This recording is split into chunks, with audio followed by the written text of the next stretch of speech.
Hi everyone, today on Reviews with Ryan at River Ridge, we are at the Bike Doctor. After our last e-bike video, a few of you and myself have had questions about e-bikes. So Reid from the Bike Doctor has been super generous and lent me his Norco Fluid VLT. I want to try and answer two questions with this bike today. Is this a good bike that you should have? Who is it for? And e-bikes in general, who are they for? I guess that's three questions if you're counting. So today I'm going to take this out for a quick rip on the Saskatoon trails, get a good feel for it, and then we're heading out to River Ridge and going to really put it through its paces. Tag along.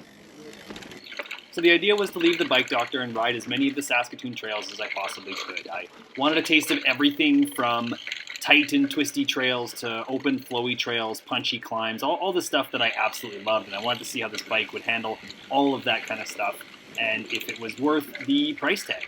So, the bike itself.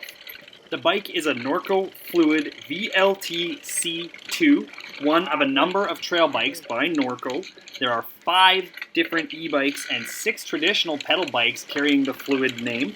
They range in price on the traditional side from $3,500 to $6,000 and from $7,700 to $14,000 on the e-bike side. This particular bike is $9,699. It's equipped with wireless electric shift that you can shift while pedaling full on. That was really cool. It has 150 mils of front travel, 140 rear. The battery is 400 watts. It has an advertised range of 77 kilometers in the most conservative eco mode. I tried to do most of this ride in Tour, the next setting up. That has an advertised range of 48K. Now, those of you that know me well know I'm not really a spec guy, so I will link to the Norco page with all the specific details on this bike in the description. Check that out if you want to get deep into it, but I will say the bike felt great in all the riding that I did. I was never left feeling like it was lacking anything or not performing the way I expected or wanted it to.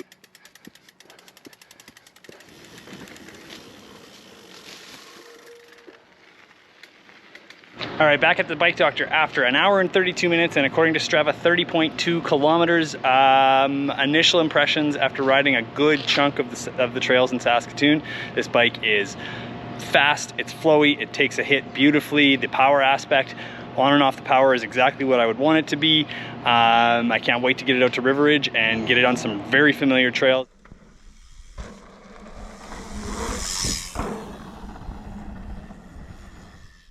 Alright, after spending the weekend with the bike, putting about 70 kilometers on it in all kinds of different riding, I realized I have a lot to say. So let's talk e-bikes in general first.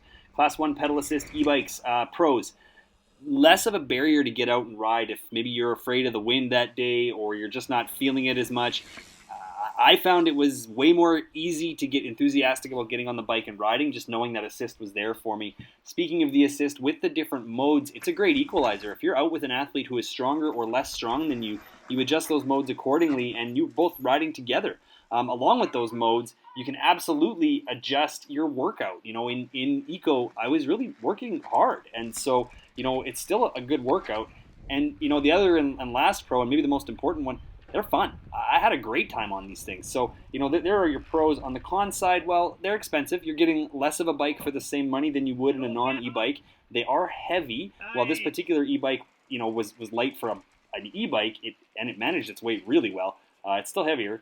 And the speed, I find with the e-bikes, you know, they're quick. You don't maybe respect the speed as much. I found in specific sections of trails, I was going faster than I normally would be, hitting jumps faster than I normally would be, and maybe not respecting that enough. I know Jorge had a pretty nasty crash because he just was not really respecting the speed enough. So there are your pros and cons of Class 1 e-bikes in general. Now, as for this specific Norco Fluid, I loved it. It is a mullet, and so maybe that is why I found it to be so smooth, fast, stable, and nimble, but it was just all around awesome. I really, really liked it.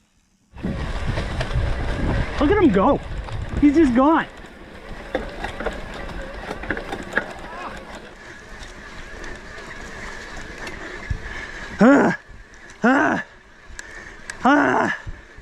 Eco is not enough for that. Alright, so let's talk cons. Little ones first. The modes. There's a switch on the left handlebar which was way too easy to bump and put it in a different mode without noticing while I was riding. I didn't like that.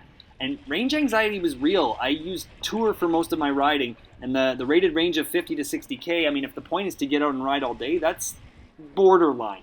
But the big one is it's expensive. It's a $9,700 bike. I mean, that is a ton of money. So, I mean, there are less expensive versions of the Fluid e-bike. The 2024 version starts at $7,700, and there may even still be some 2023s around for less. So that's where I would start. But yeah, all around, I really like that as a bike. And if you're looking at getting a Class 1 e-bike, that is one I would strongly recommend checking out and taking for a ride. It just felt like a great all-around mountain bike.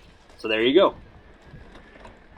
All right, so that was reviews with Ryan at River Ridge. I want to say a huge thank you to Reid from the Bike Doctor for making that possible, loaning me not one but two $10,000 mountain bikes for the weekend. That was amazing. They are so supportive of the trails and so supportive of me. So thank you all so much for tuning in to Reviews with Ryan at River Ridge. And